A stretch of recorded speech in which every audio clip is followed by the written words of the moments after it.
PM, so we'll go ahead and start the meeting. Is there an approval, Ms. Hay, a recommendation for approval of the agenda? Yes, sir. So moved.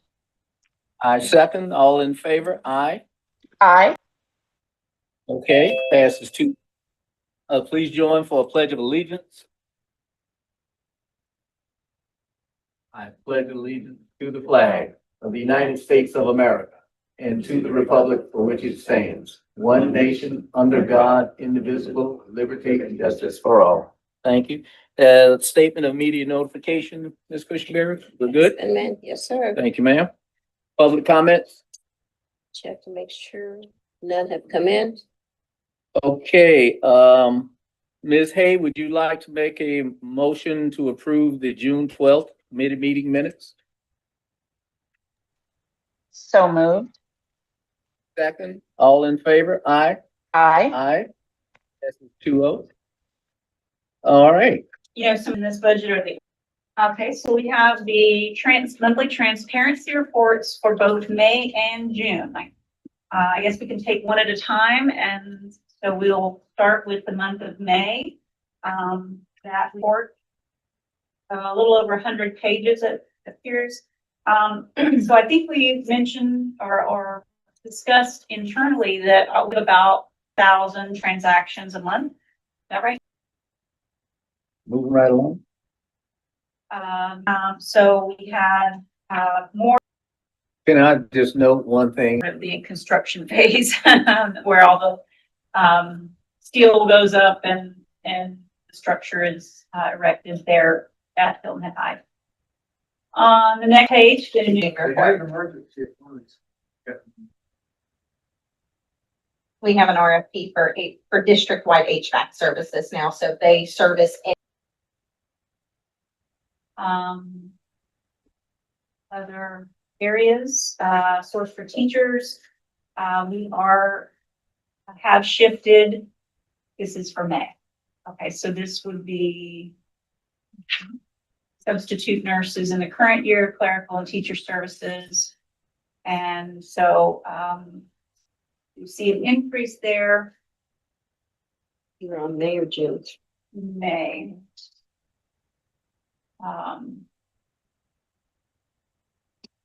I'll pull it up and see if it was maybe late billing, but Yeah, late within invoice the time. which is about the time is usually they're shoving all in testing. Yes, testing. Yes. And so that's where the billing came from. It was different. It was additional. There's a large section that's additional teacher. That's where the billing came from. It was different. It was additional. There's a large section that's additional teacher assistance. Okay. That it for the two reports, Madam CFO? Yes, sir. There at the end of the detailed report is a list of, as required by board policy, contracts, addendums, and amendments. So there is many of which are capital projects. Almost all of them. I think there's one contract and one survey vendor, but other than that, they're all construction that are listed there. So yes, sir, that concludes my contribution. Any questions, comments, Ms. Hay?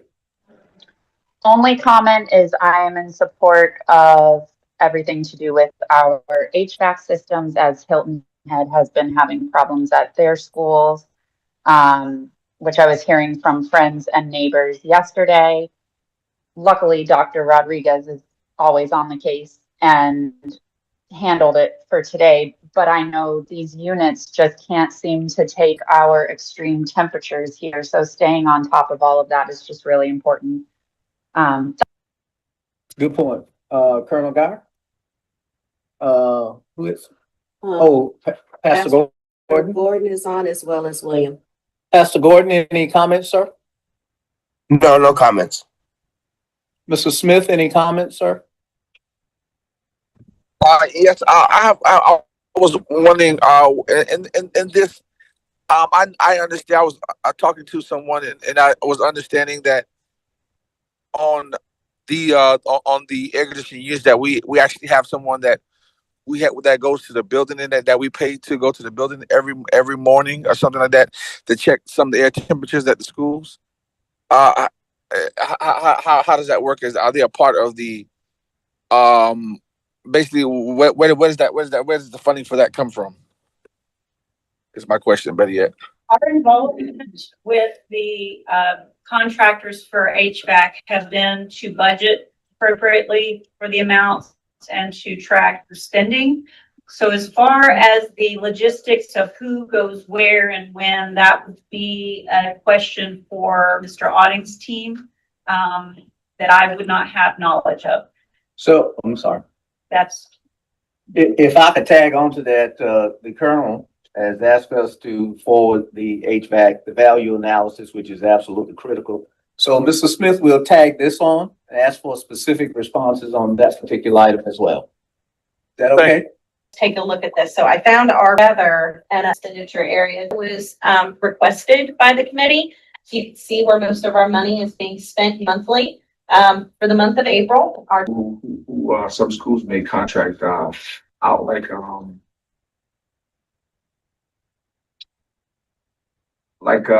they get those different services like they. oh yes, those will all be on here unless they're an employee of the school district. Then so now it's a different look. Our top program is facilities acquisition and construction. Well, we have 2 schools being built and multiple projects finishing up right now. Next one is operation and maintenance, food services. Don't know why that happened. LEA payments to public charter, vocational programs for middle school, improvement of instruction and speech handicap. So that shows you our top 10 programs as they're ranked by spending. This is what we can do is incorporate these into maybe a 4 or 5 page executive summary each month and provide these graphics for you and provide research art. And Pastor Gordon. Okay, that's it. All right, Colonel Guy? Makes my heart beat faster. Because look right here, I can tell we spent less in Contract people working in the district, and those and you say those some people have asked me different things about contracted people, and I know they have different contracts, and we have walking around with different badges who are contractors and they work throughout the year, and we pay them, and I would like to know what are they getting paid versus teachers. It's like what we call something consultants. I think we would like to know how much consultants are in the business as well. As teachers, and also what these consultants are making, because that brings me a great concern, because some of us said that we have a lot of consultants working for district as well. They were talking about the district being top heavy. We have consultants, so I think that's an area the board may need to start looking at as well in months and years to come. So that will be moving forward in terms of consultants and those areas. Thank you. But I appreciate the work you've done so far. Is that all the board members? Well, then I will just add, you saw me smiling. I could not contain it. What this does is this helps our colleagues be more efficient, and the system is doing the work. And we should be looking for those types of opportunities wherever they may be. For example, in the acquisition of technology, yes, it's going to give us precise data, but can it actually help our people have more discretionary time to sort of think where there's an opportunity? So I love this because, as others have said, you can look at this visually and it just beeline. It's like a homing. The first of the the month. last day of the next month. So April's would always be posted by May 31st. Yeah, has to. The other thing is the $100,000 report is not required by state law or any other state requirement. Our proposal would be to eliminate that individual listing and replace it with this $100,000 reporting in the graphic format with an analysis of the vendors and large variances. So that is for the committee's consideration. We can do it, so our proposal would just be to bring back that report in the next month. instead of all the other details by line item. But we are at the will of this committee, so we will, accommodate your wishes. Ms. Gordon? Miss Crosby just has me you. And, I'm sitting here trying to digest what she said. Uh, because these are numbers, lots of numbers and millions of dollars or hundreds of thousands of dollars. I think whatever, system that is going to be beneficial to the end product that you're trying to get. So, I say yes. We've always done it when I've gone through this. Is I'd ask a question and these charts would give me the questions to ask. And you would have, and you'd have the answer. You gotta have that. You've gotta have it in your back pocket, but it will save me the hours I spent going through the 100 pages of transparency.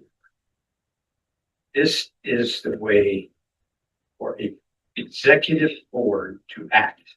We are looking at the whole. We want to see a tree that pops up there. What's wrong with that tree? We don't want to get down to the weeds under the tree. We plan to have the analysis to anticipate the question before you ask it and have the answer in the document that we're going to bring forward. You'll see that flip. You'll see that flip and say, they're going to ask about that. This was these reports, and what that looked like when it's all totaled out. I think this is more of a total operating report. If we actually, I think these reports go hand in hand. I think this is, to me, if we actually, I think these reports go hand in hand. I think this is, to me, I envision this as one big report. So I see no significance in stop development. It's just a button and continue to bring it. So that's just, that's my, that's my spot. I think both of them are still needed, and I appreciate the work that y'all doing. Let's see what else is next. Thank you. Thank you, Ms. Smith. So what you're recommending, excuse me, that we convert to this one for the next meeting. Everybody? And then you can see the final product of the new. Everybody? And then Okay. you can see the final product of the new report. And- Love it. Thank you. All right, next item. Fund balance. Fund balance transfer. So, I'm last, sorry. May I? yes, We have Mr. Show on here. And you are such a linchpin in technology of efficiency.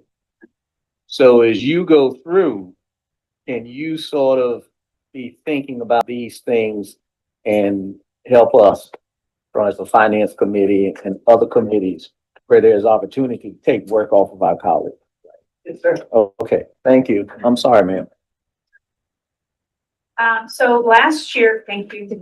We'll work on transparency report. Participation note because we brought our fund balance up to a 20% level. Maintain communications with 20% level. Maintain communications with bond rating agencies and continue to strive for improvement in the district's bond rating. That is OE 6 point. Continue to strive for improvement in the district's bond rating. That is OE 6.10. So as our fund balance maintained or grows, that keeps Moody's and Standard & Poor's happy when we go out for a bond. That keeps Moody's and Standard & Poor's happy when we go out for a bond. They do not like to see any use of fund balance or declining in any way. And then transfer the remaining 4.7 million to the capital projects fund to add to about 14.8 million. Now, there are several needs. Now, fund balance, let me talk to you a little bit about what is a fund balance for. Okay, so first of all, June 30th, after June 30th until December 1st, we are not receiving tax revenue. There is very little tax revenue coming in to the district. All the money comes in December and January. So we spend flat all year. We spend the same amount every month, pretty much in salaries and benefits. But the tax revenue peaks in December and January, and then we don't get any more money. So until December. So we need funding in our bank account at June 30th to cover our expenses in July, August, September, October, November, to pay salaries for teachers when we're not getting any new money coming in. So we need that fund balance to cover those expenses. And by the time we get to November, we're all looking at it very closely to make sure that we don't go in the red. So we need that, one, primarily for cash flows for just the normal operations. Two is emergencies. Hurricanes are in this fall, same time we're going balance. We were paying a teacher. We were not paying a teacher. We were paying interest. So that's why we did this. And we have the same problem, 60, 90 days to get the money. We can't wait 30, 60, 90, because we got to put kids back in classroom. That's why this is so important to have a sufficient fund balance, to be able to keep us operating through the year without having to borrow money, and to have the money available to get kids back in school after a hurricane. So that's why this is this way. But we can't have too much fund balance. So in other words, why don't you just keep building the fund balance up? Because our people that we borrow money from, they want to see consistency. Heard you say that this would take, he came in, green mail back then, and used private equity investors to take over Cannon Mills, and he took all the overpayment in the pensions down so that they were underfunded, so everybody had pension. Money out of the cap project fund and move it back in. So the board could make a vote, take a vote to move that back in for operational purposes, knowing that it's one-time funding. With the understanding that it is one-time funding, it is not going to be recurring funding. How do we avoid So I don't know how there would be no way to offset any specific requests. I think it could be done in either area, but certainly. That's my only concern, that in these uncertain times, we don't run in, we stockpiling cash, but we don't run into, losing some flexibility. Yeah. That's all. And I can see an argument for maintaining a little more in the fund balance at this time. That would be certainly. But if we allow our fund balance percentage to increase, at some point it could decrease, and that would be bad for our rates. So we want to look for that stability. Because if we let it flex to 21 or 22%, and then the following year or the next, we can't keep it at that higher percentage. That could be a problem. What's it been over the last 3 years? It was 17%. Just in general, ma'am. It's only been 20% for 1 year. It was about 17% the prior year. Okay, all right. Mr. Smith? No, actually, when you said that, I was kind of being funny, because actually I was thinking, I can see, because we talked about that in our operations committee prior to this conversation. So when she said, I was thinking operations, I can see this when we have our projects to actually ask for that money if it's there. So no, when you said, I was actually doing what you said a minute ago, because I can see that happening. And then on the other side of it,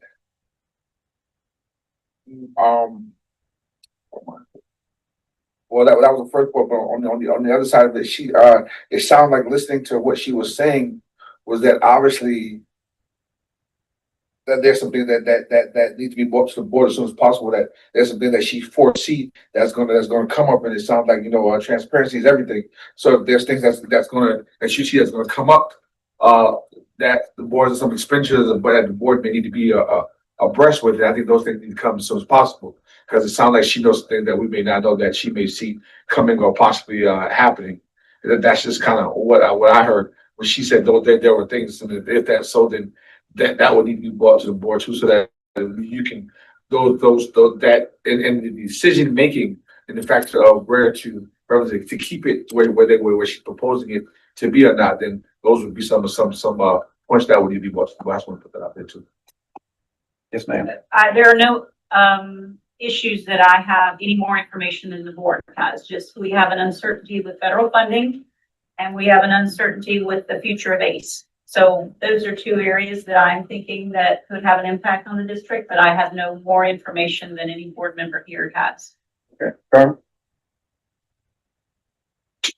Tom Davis put on Facebook today a chart showing South Carolina had the largest increase in gross domestic product in the first quarter of this fiscal year in any other state in the nation.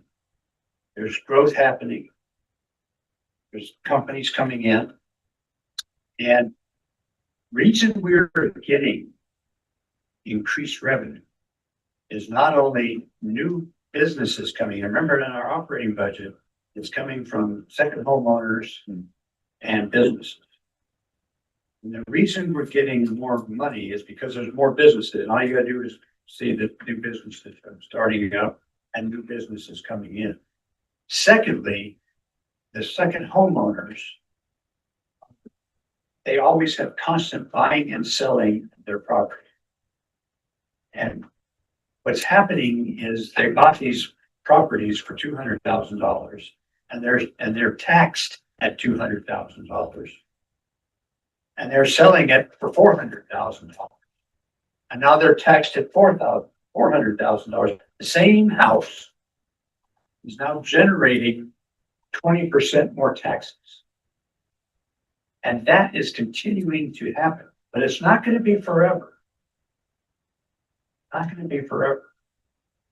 And so your point is we have to make sure that we're very conservative in our views and that we don't find ourselves overcommitting and buying things that are fixed and continuing expenses. That if we buy things, if we improve things, for example, our school buses, our activity buses that we own, we need to replace some of them. But when you replace one of them, not only do you get a new bus, you generally get a more fuel efficient bus, and you generally going to have less maintenance and fuel costs every year. So that's an investment for the future that actually reduces costs. So you have to balance all of that and how we handle our capital and our operational funding. And this is being done in such a way that is audited. This is another very important part. That's a big part of our audit. And they come up on how we are managing our funds, both operationally and in capital.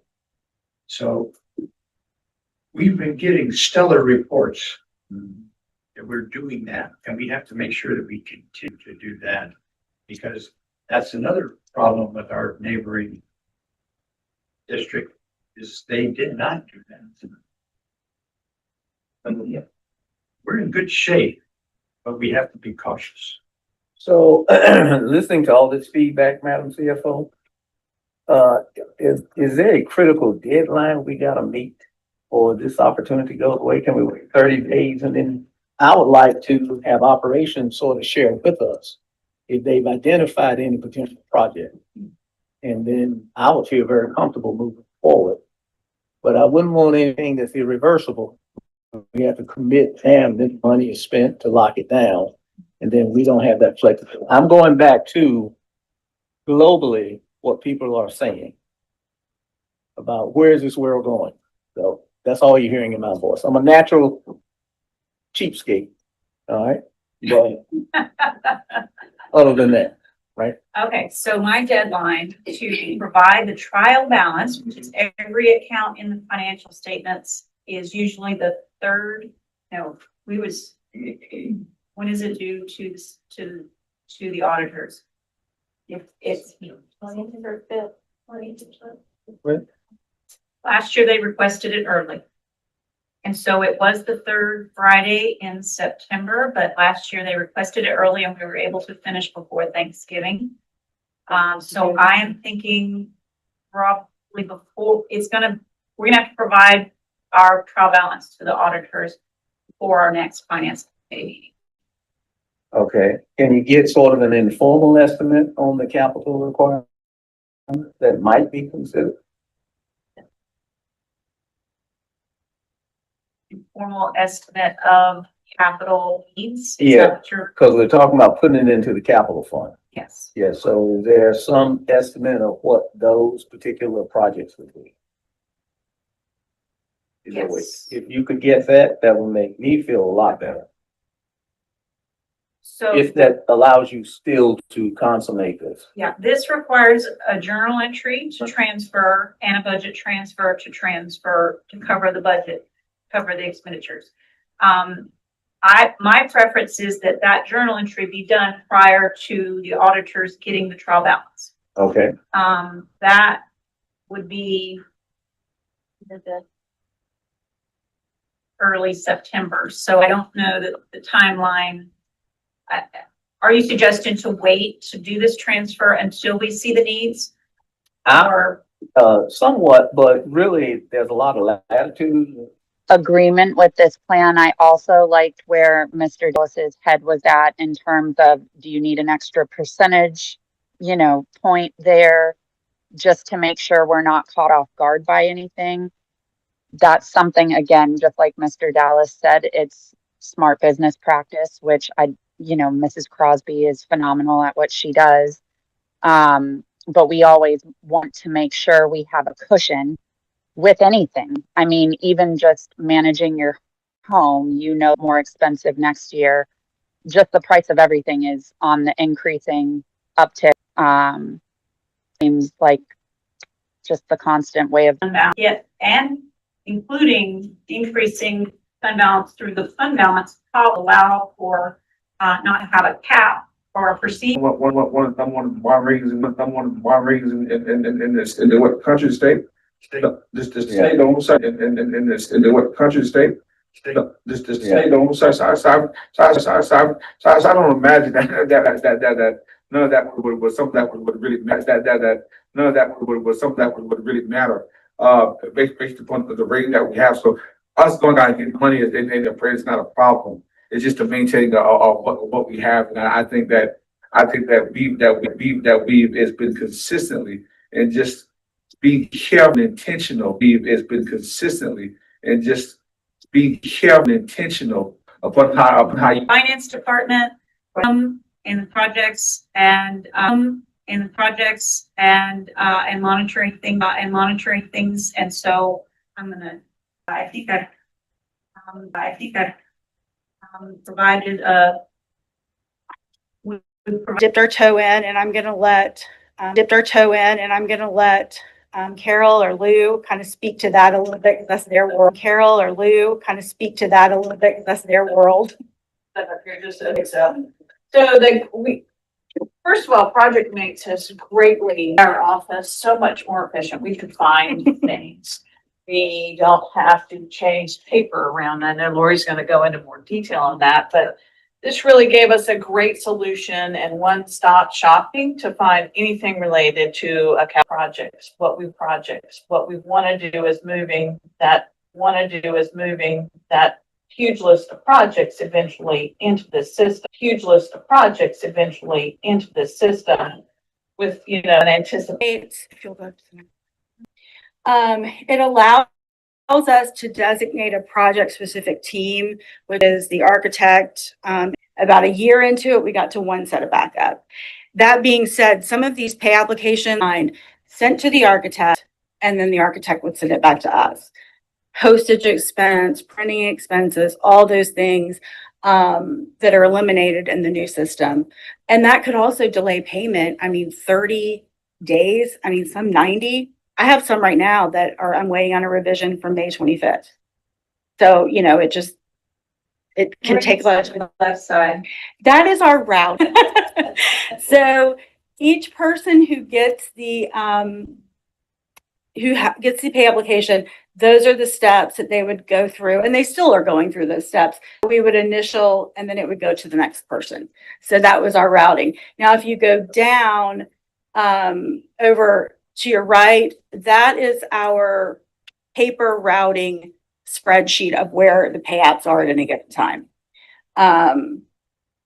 And send everything. There's two companies to scan and digitize that information to, and then that ultimately reduce storage costs, because we'll run out of room eventually in our warehouses. to Yes. Store things like And I that. think a part of that is that law is that you have to be able to report who's accessed those documents as well. So if you go retrieve a box, you know, there's a log in the box that shows whatever.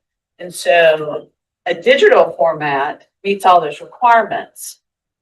And you don't have all the paper stores. So you can, well, you haven't gotten there, but yes. Yeah. It's one of our challenges, and we have to pay close attention to that when we were trying to work with project mates and development.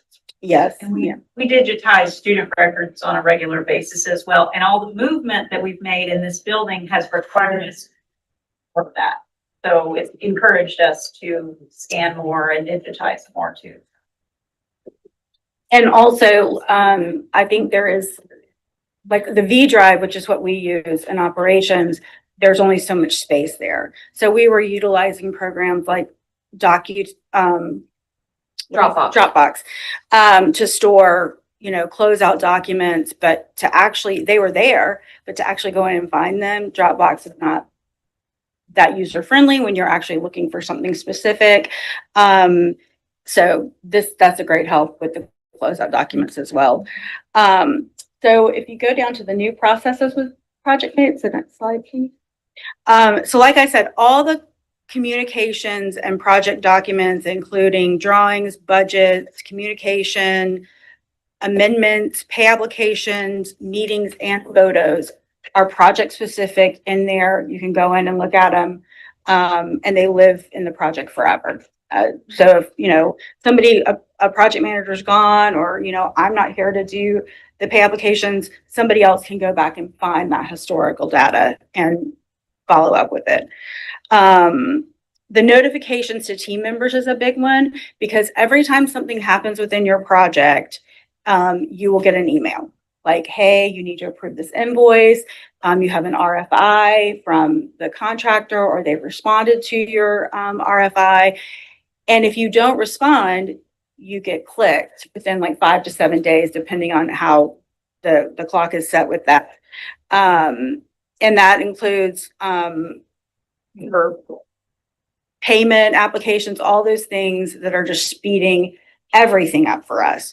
The approvals and submittals, which this is on the next slide, but if you'll, yeah. So this shows what our pay apps look like now. So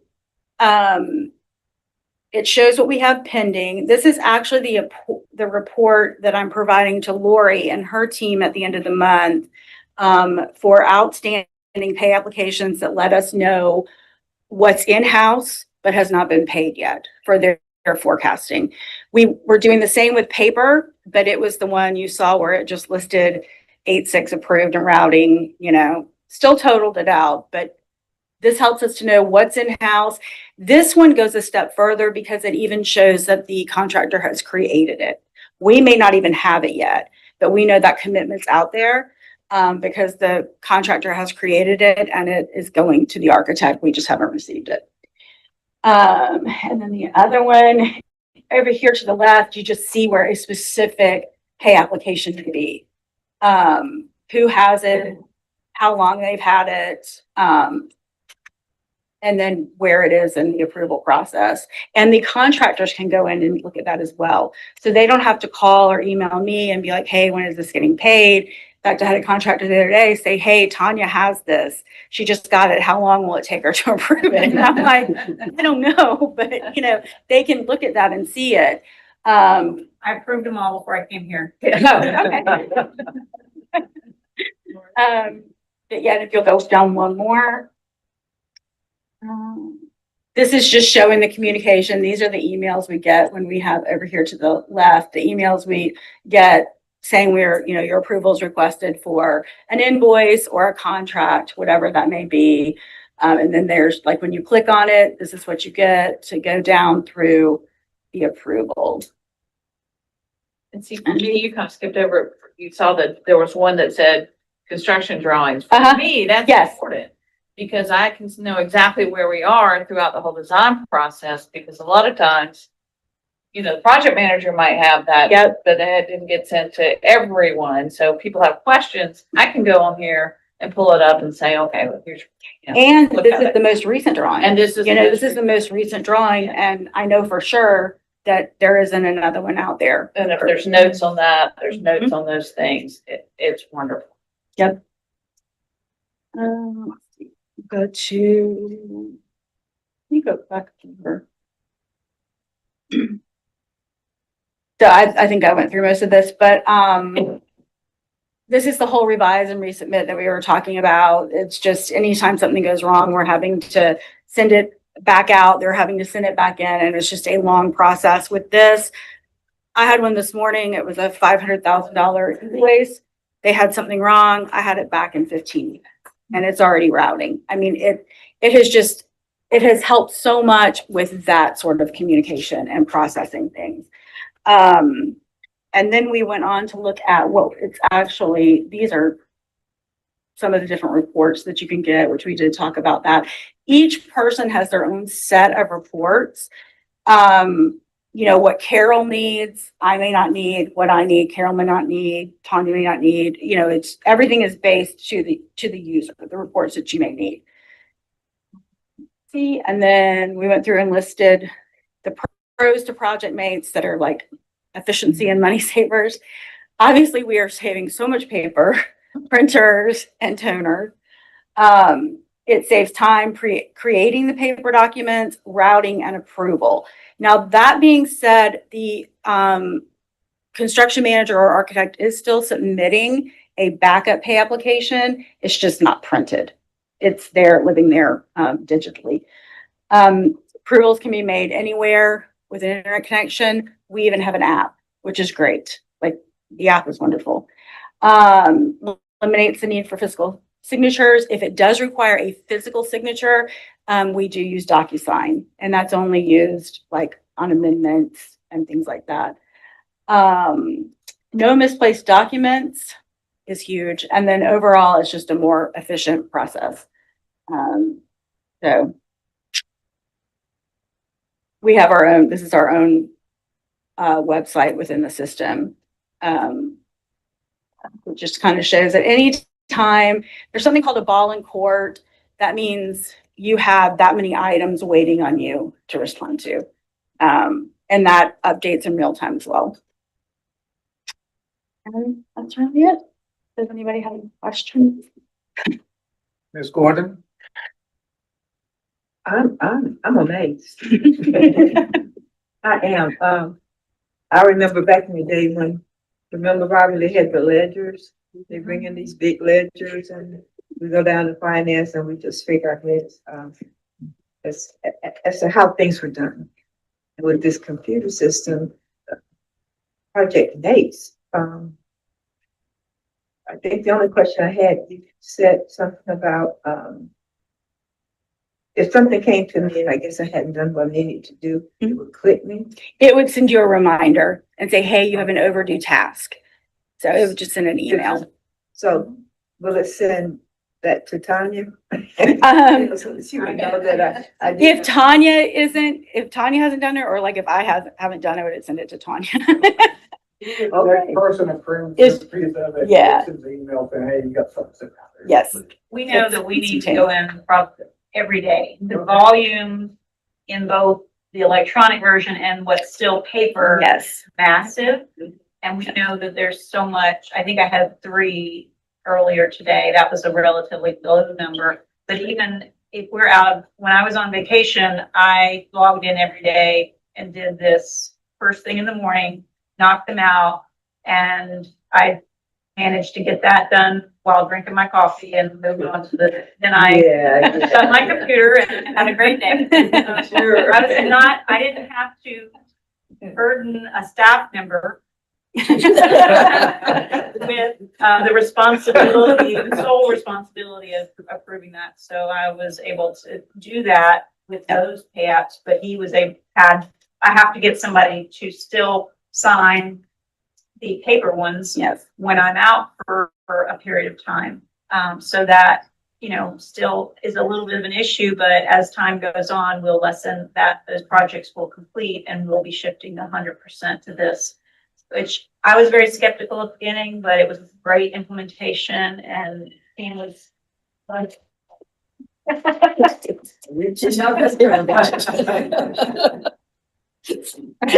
I wouldn't ever want to go back to the paper. I mean, if we're on, if there is a hurricane, we just have to bid, and we're out and working remotely, or some things we're able to do this from anywhere and have all the information at our fingertips and can respond back through the system or through email or any other method. So it's a game changer. And on that same note, I just did want to mention, like for the project managers, if they're on vacation, they can have another project manager pick up all of their notifications. So they can stay on top of everything as well. It's not like it's just sitting there while someone's on vacation. So it's very helpful. Impressive, thank you. Ms. Hay? No, I don't have anything. Thank you, though. Thank you, ma'am. Colonel? It's wonderful, and this answers the payout velocity we have, and we always have a speed. It'll speed it up. It'll get our contracts, it'll make our closeouts work better. And I can see it saving labor and saving paper and all that stuff. Great. Do we have a concern? Concern is information is great internally, but all of this will be for you. And here's my concern. Two concerns. Number one, a competitor contracting can look at this, the one that didn't get the bid can look at everything that has been done and the costs and vendors and everything. That vendor, that contractor, can grab that information and help him out for future contracts, future competition with that particular guy. I think your prime contractor is going to be very concerned about their own product. Well, the contractors can only look at the projects they're assigned to. Right. They can't look at anybody else. Well, that. Yes, it's user specific. I understand. But once you put this out there, they can FOIA this. Other people can FOIA this. This is not a private industry. In private industry, you can say, no, you're not going to get it. But we're not a private industry. And they can, and your competitors can FOIA this and see exactly how you charge for things, how you act for things. And so they can set it up for the next competition for the bid for the property. For the RFP. That is, when your primes are gonna have to be told about this. Make sure they understand that this is a government project. And government project has transparency. So. But on that note, couldn't they FOIA any information? They could ask for any of our information. They Right. can, but you know why? They don't? Because of the mass of paper that was there. And you had to like printing costs and everything else. And so you would get a huge bill and you would get a stack of paper like that. Right. That's all digital. And they can put a FOIA in and boom, they can get it. But would they have to get it in a digital format? payment. You know, you would still, No, you can't, you can't give them a lock. no, you can't, No. you can't say it, but you can give them a test with it. You can. I'm not sure. Oh, Yeah, yes, you Haley's, yeah, Haley's looking. Well, and the, Like, You have to have a user and password and login specifically to Beaufort County School District to be able to see the. unless we download, they're saying if we got the FOIA, we would have to download it and provide it to them. But it's just like with the RFPs, all of that information lives on our website. Yeah. Because it's hard to get, it takes a long time and it's very expensive to get. Now it's cheap. And I will also tell you the other issue they'll be concerned about, and that, this is a prime contract. Subcontractors will also look for this. And they'll want to see, okay, what did I get paid? What did this other sub get? Trust me, that will happen. And I'm not saying we've got to stop doing this, but know that the prime contractor doesn't like to have all that information out because they're in a competitive business with other prime contractors. That's a good point. And I would need to ask Augustine also, I don't know if the subcontractor contracts are uploaded into our system because we don't deal specifically with them. Invoice to the subcontractor. The invoices to the sub, so they would have to FOIA every pay app to get that information. And they're big contract. Right. We got multiple subcontractors doing the same thing at different sites, different buildings. So trust me, that's gonna, all I'm saying is the prime contractor needs to understand that what they do is now easily accessible. Right. It's always been accessible. It's not been easily accessible.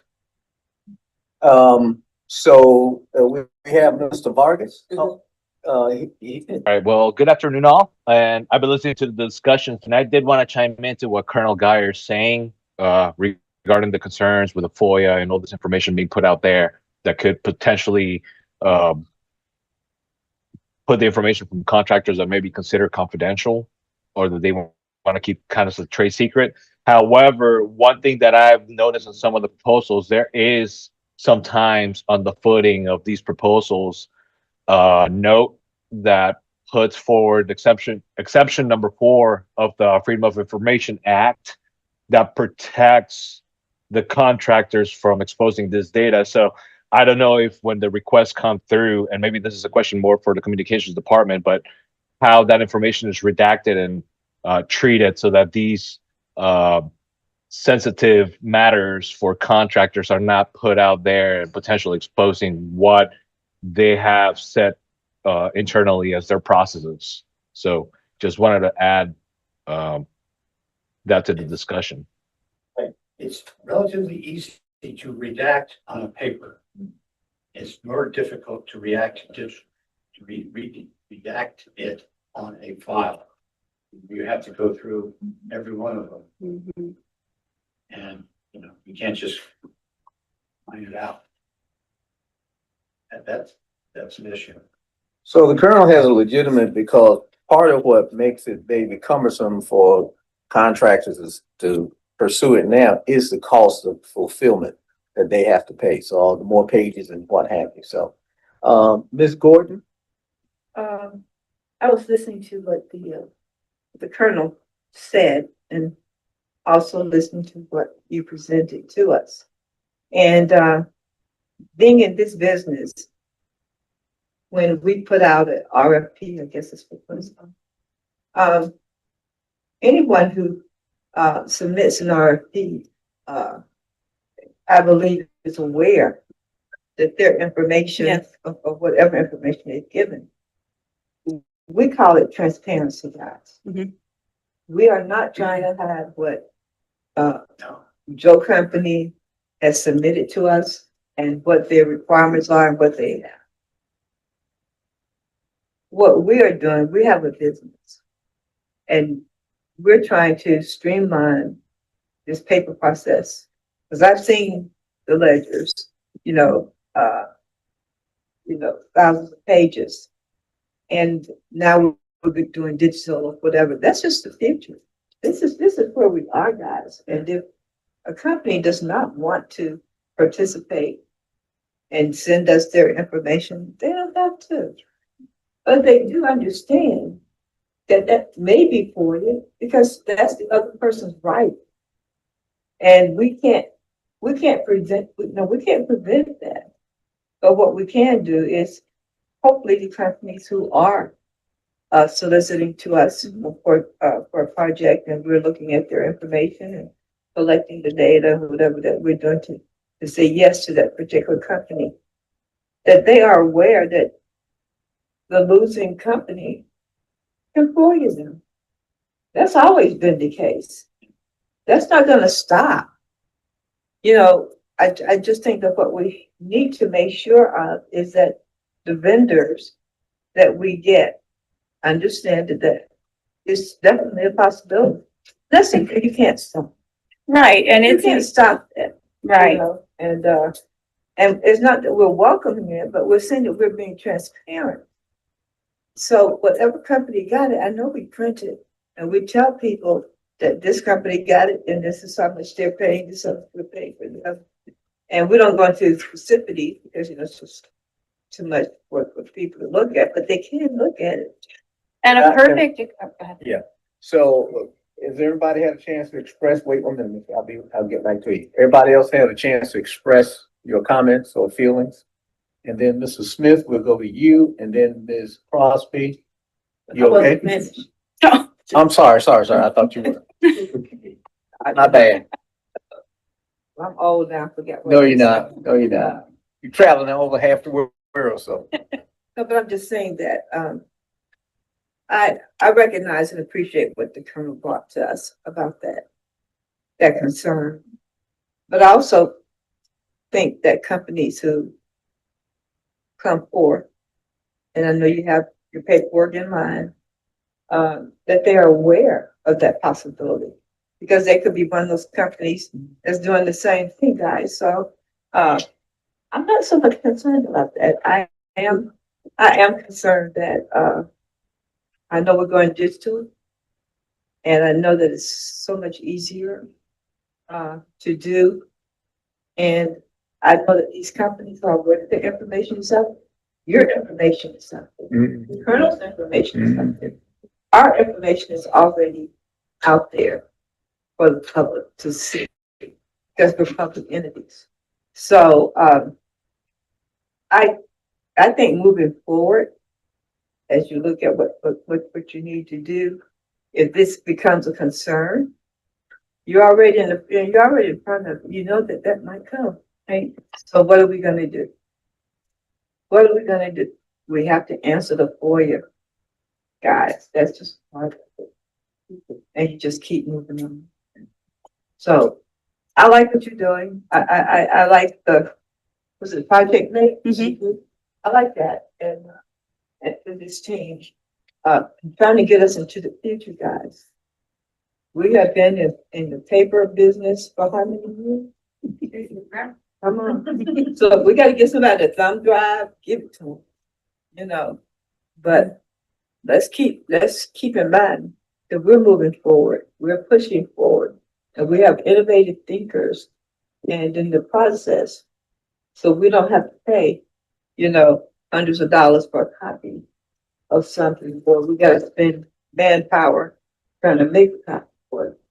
So I think that this is twofold. I think it's good for us, and I think it's good for the companies. I'm gonna ask, finished? Yeah, I'm tired. All right, Mr. Smith. I was going, if you didn't bring it up, that the first thing I was thinking was, you know what? This is gonna be good for you. And this also, I believe that this also will save staff time. And in terms of avoiding it, when the information has to be pulled, this will definitely do that. That's one thing. And I would say I did everything Mrs. Gordon said, and I think that it should be public. And when these people are bidding and they're doing different deals, it should be exposed because we're spending the people's money and these are the people. the people's dollars. So everything that we're doing is a part of transparency. So I think that it should be, that they should be accessible. And also, like I said, and when I meet earlier this week, I've been approached by companies and we are approached companies when we go to these school board conferences, and you go and you have this information, and you go to these booths, and they say, "Oh, you're Beaufort County up, y'all don't deal with us." Okay, so now I can tell them, look here, you can go in here and you can find out for yourself what they're doing differently versus what you're offering. So hey, here goes a tool for me as a board member to speak, say, hey, we have a tool online. You can go, you can for it, and you can see for yourself. I mean, now I'm going, they can go and for it. However, when that time is appropriate, I'll figure out what to say. But basically, hey, that's not true, because on the other hand, it doesn't feel good when you're out there and you're going to when you're at a conference and you're talking to business people and they're saying, because you're from Beaufort County, we don't want to talk to you. So therefore, hey, and they tell you why, because this is good moving forward. But excellent. Miss Hayes put into chat, she's in agreement with Chloe. Any information will be found if someone has the will to find it. She's in agreement. Okay, so, no further comments. Just want to say, is this the last item? No, we have one more. Okay, It should be a problem. okay, so let me, before going to the next item, you and the whole collective team ought to be congratulated for looking for efficiency. That is absolutely essential. And we as an organization need to understand how we can take costs out of the structure and take workloads off of our colleagues so they can focus on the highest priority, most impactful job task. Okay. And today was a wonderful prime example of how you're doing it. So kudos to you. This is all about the facilities and operations team, so they handle that, we benefit from it, so we appreciate their work on this. I'm gonna say it's these two ladies, Haley and Lori. Haley is an expert at this. I mean, She is our managed champion. this. It's unbelievable what she has been able to do with this. So Yes. I want to give her total shout out, and Lori for bringing it to our attention. Well, and Here's a great policy. We appreciate the district's Yeah. support too, to believe that we could make it happen, so. And you did. Yep. All right, the next item. Yes, sir. Debt service update.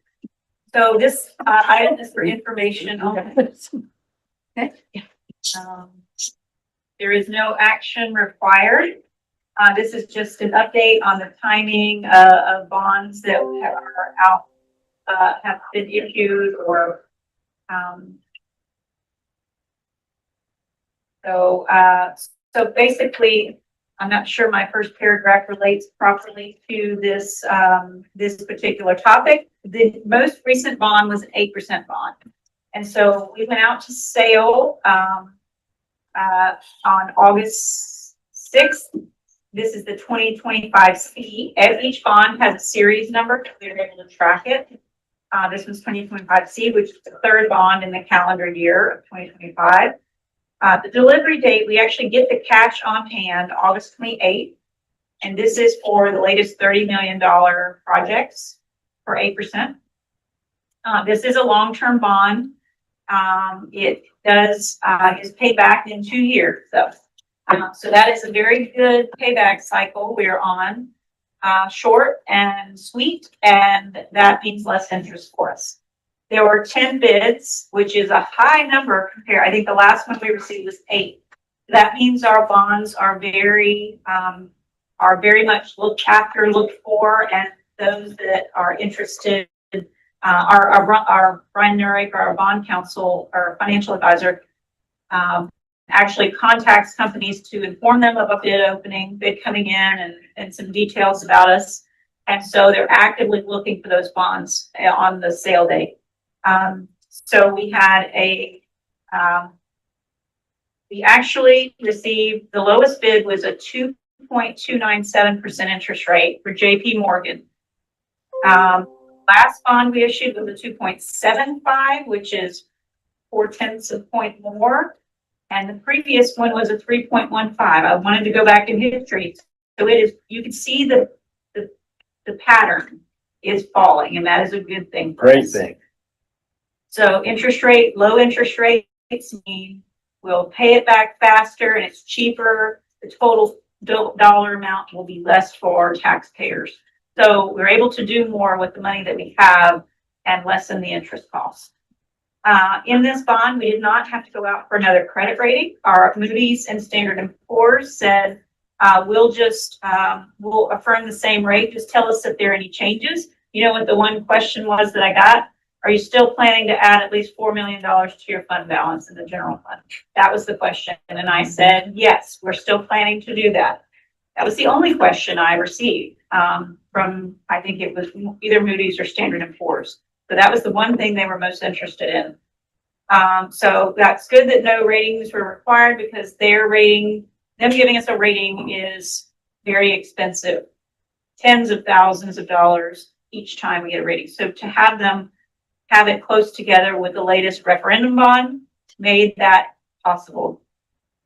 In addition to that, we are watching a refund, a potential refinancing opportunity. I didn't put this in the summary here, but the market is, we're waiting on the market to improve slightly, and we believe that it will. There's some indication that the Fed rate is going to be reduced by a quarter of a point in September, is what you just said. So Cindy watches those things, the economic aspects, very closely, and makes sure we talk about that constantly, CPI, inflation, all of those things. So we're anticipating that in a few months, the refinancing might be just right for the savings. We have a low point, our minimum, no, the savings we want to achieve, the minimum savings point we want to achieve is at least $1.5 million of savings when we refinance. And it's not quite at that point right now. In order to be able to justify the bond counsel, the other bond fees, financial advisor and bond counsel fees. So we want to make sure that we're profiting enough off of the savings in order to justify going with a lower interest rate and refinancing the property. So if that opportunity comes about, we may have another update in our next meeting to inform you how that's going. And lastly, I included a debt service millage summary. This millage summary is a listing of every principal and interest payment coming due in the next 18 months. This is the document we use to determine how much millage we need in debt service, which we have 36.3 mils, and how much we will need in order to make those payments and still maintain a minimum fund balance of $5 million at December 31st. So, so we take the beginning balance and the fund balance, we add in what revenues we believe we can achieve with the 36.3 mils. We have a little bit of state revenue that comes in from homestead exemption. And then we add that all up, subtract 18 months of payments, and calculate how much we have left. So it's important that it's not, there was some question years ago, why are you calculating 18 months? Why don't you cut it off at June 30th? Well, there's a September interest payment. We pay bonds back. We pay interest in the fall only, interest only, and principal and interest in the spring, because that's right after all our tax revenue comes in. We have more funding there. So we only pay 2 times a year. We have to have enough money in the fund balance in June to make the September payment until the money comes in December.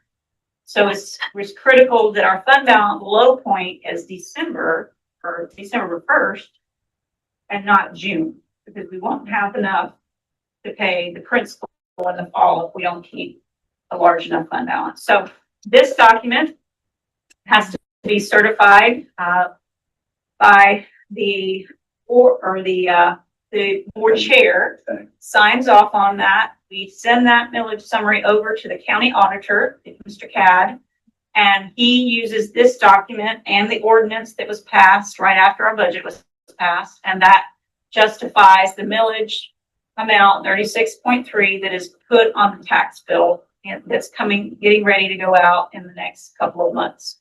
So that's the process, and so we just want the board to be informed that that is of the process and how we justify and calculate those numbers. So with that, conclude my report. I'll take any questions or comments. Any questions, comments? Hearing none, I'd just like to say this has been one heck of an informative meeting.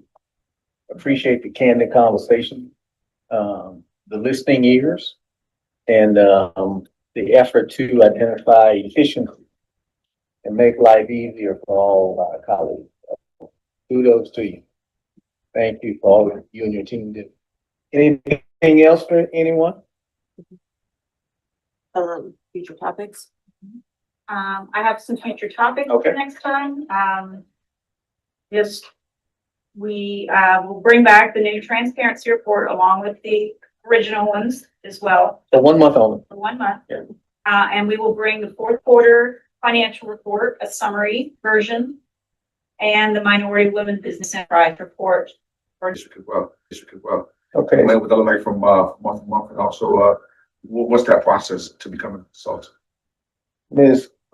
Yinger, she would be the point person for the process. That I think probably, a lot of that probably comes through HR. yeah. Yeah, it depends on what kind of consultant you're asking. Yeah, right? we That's- It's Yeah. consultants in multiple- every department, so Yes. I'm struggling on how we're gonna extrapolate that because you're in a service category with other services as well, so that aren't necessarily consultants. So It's not a consistent bill. You may have them work so many hours this month, next month they're only called in for so many hours. Next month they might be more of that, but 2 people on. What kind of consultants? I'm Academics, thinking HR? about the special ed help. Right. Yeah, it's special. Yeah, That's contracts. well, those contract and consultants, because those are people, once again, that we need to know what that looks like, because that also helps us understand it in terms of when we ask for a list of what positions are filled and how those positions are getting filled, and that's a better understanding. All that stuff goes hand in hand. So as a board, that helps us to better understand what we have going on here as a district. So my question will be then, how do you plug those people in and in terms of paying them? Right. So every department, so in other words, finance may have some people who they may contract. And so, yeah, you put that somewhere in your budget and you put them under contract in the same way how she just gave us this great new tool. is there any way we can narrow the scope of that maybe to just instructional areas instead of all departments? Because this is a Massive. seems in my point, it's Massive. going to be a massive amount of data to filter through what a contract versus another service might be.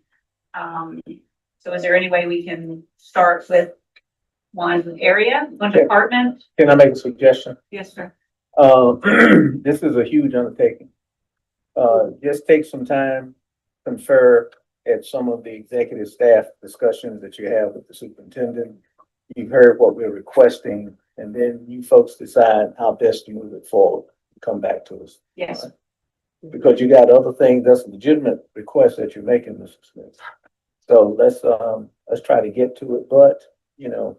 Well, actually, I would like to take a little shot. Maybe I want to narrow it down because I do want to get it started at some point. So maybe I'll get narrowed down. She said as the departments, and because I want to think that we have to already be getting this information. Okay, so let me respond. All right. So Okay. we are asking her to go take it and come back with us and with due diligence. So your request is being honored. That's all. Okay. Anything else? Ms. Hay? She has left. Okay. Well, listen, thanks, everybody. The next meeting, we're scheduled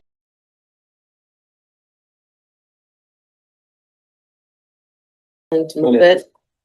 What day? we are moving the finance, Oh, to the